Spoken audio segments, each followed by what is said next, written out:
being disappointed, and how it all works. Let's talk about it. Roll it.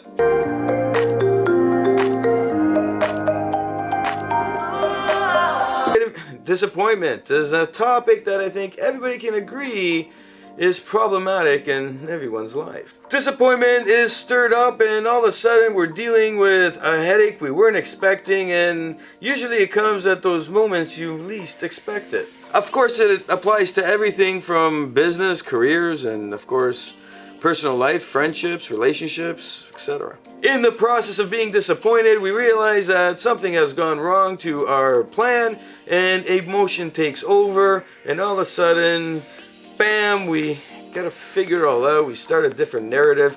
Noise starts filling up in our brain, and bada bing, bada boom, we are emotionally drained, feeling like crap, and you're sitting there going, why?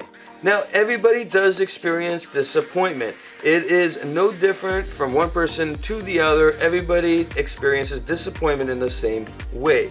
So we need to always remember that when we're disappointed on things that are happening in our lives. The question is, how do we react and how do we get back on a better playing field for ourselves so we can be in that positive field of awesomeness instead of the negative one? In order to do this, we really got to sit back and really look at, where does this disappointment come from? Now again, everybody does experience disappointment. However, the level of disappointment changes for any one situation that anybody's experiencing. How people react to anything with business, careers, and of course relationships is all subjective to what they believe the level of disappointment should be. Why do I say it's based on what we believe the level should be?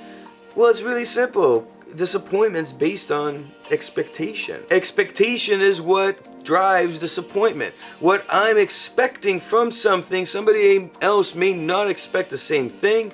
And of course, when the disappointment happens, the difference between how we see that disappointment will be subjective based on the expectation level we placed on whatever the subject matter is. The subject matter, of course, will be based on people, places, and things. And let's look at the idea in general. An idea pops into our head. It's based on people, places, and things. When we have this idea, well, now we put an expectation on that idea. That expectation starts to build as trust builds on that expectation, and we see good things happening. That positive narrative is being born.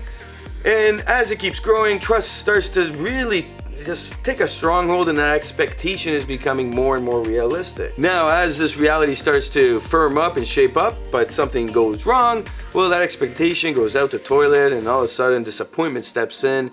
And depending on the level of expectation, the level of disappointment will be there. Now this disappointment keeps growing because we have this narrative in our head playing out now on the negative side.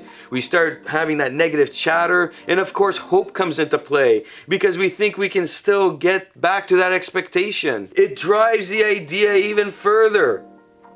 And as this occurs, well, now we're looking at it from a perspective of reality being on the negative side.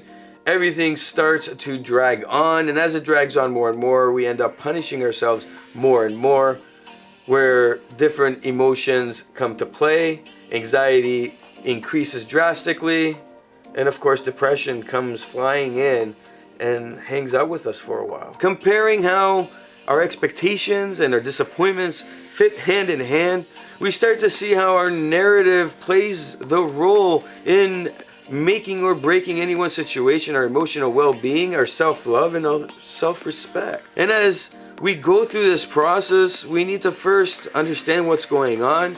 We need to understand the series of events that took place in whatever situation we're in. And then we have to look at it from a perspective of, how do we accept what's happened, and where is the next opportunity we can move forward in?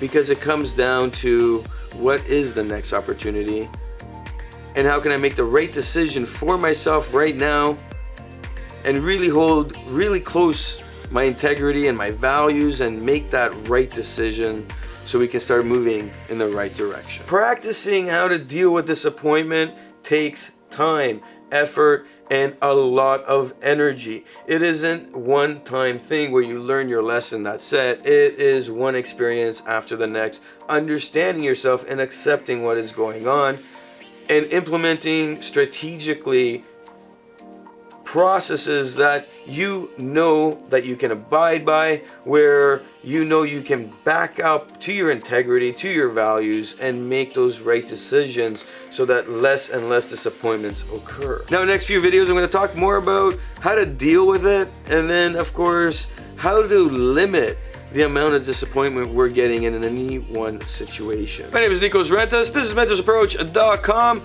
Hit a like if you liked the video. Hit a subscribe so you don't miss the rest of the videos. Of course, leave a comment below of that moment where you realized expectations and disappointments, you know, go hand in hand. And who knows, maybe your situation, story, or dilemma might help change your life.